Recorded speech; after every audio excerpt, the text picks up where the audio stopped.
அக்னி புளியவழி செய்திகள் 28/1/2021 தைப்பூச தினத்தன்று புளியவழி அன்னை ஸ்ரீ பேச்சியம்மன் ஆலயத்திலே சைவ சமய தமிழர்கள் பாரம்பரிய முறைப்படி புதிர் எடுத்து வந்த காட்சிகளே இவை.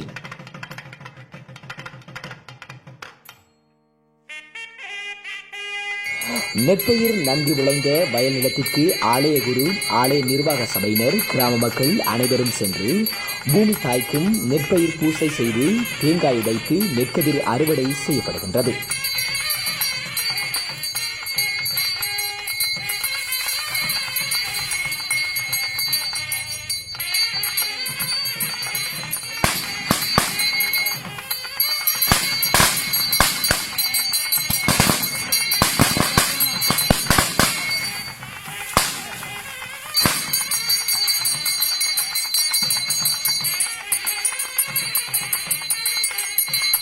பின்னர் அறுவடை செய்த நெற்கதிர்களை ஆலயத்திற்கு எடுத்து வரப்பட்டு அம்பாளின் பாதங்களில் வைத்து பூஜை செய்யப்படுகின்றது.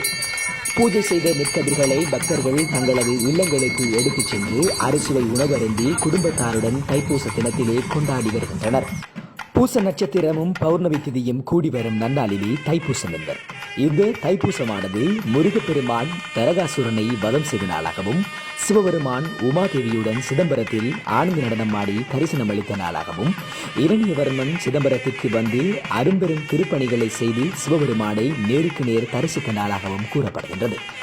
முருகன் ஆலயங்களில், சிவன் ஆலயங்களிலும் இந்த தைப்பூச நன்னாளிலே காவடி எடுப்பது, அன்னதானம் வழங்குவது, புதிய நெல் அறுவடை செய்து வீட்டிற்கு கொண்டு வருவது, குடும்பத்தாருடன் அறுசுவை உணவுண்டு மகிழ்வது போன்ற விழாக்கள் இலங்கை தமிழர்கள் துண்டு தட்டு செய்து வருகின்றனர்.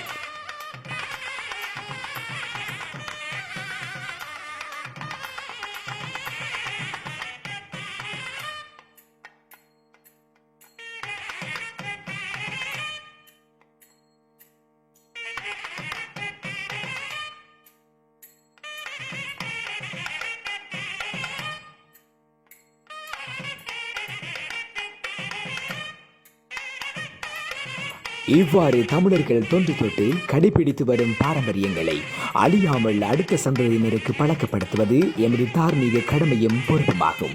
இதில் ஒவ்வொரு ஆலயங்களிலும் பொறுப்பும் மிக முக்கியமானதாக கருதப்படுகின்றது. நன்றி.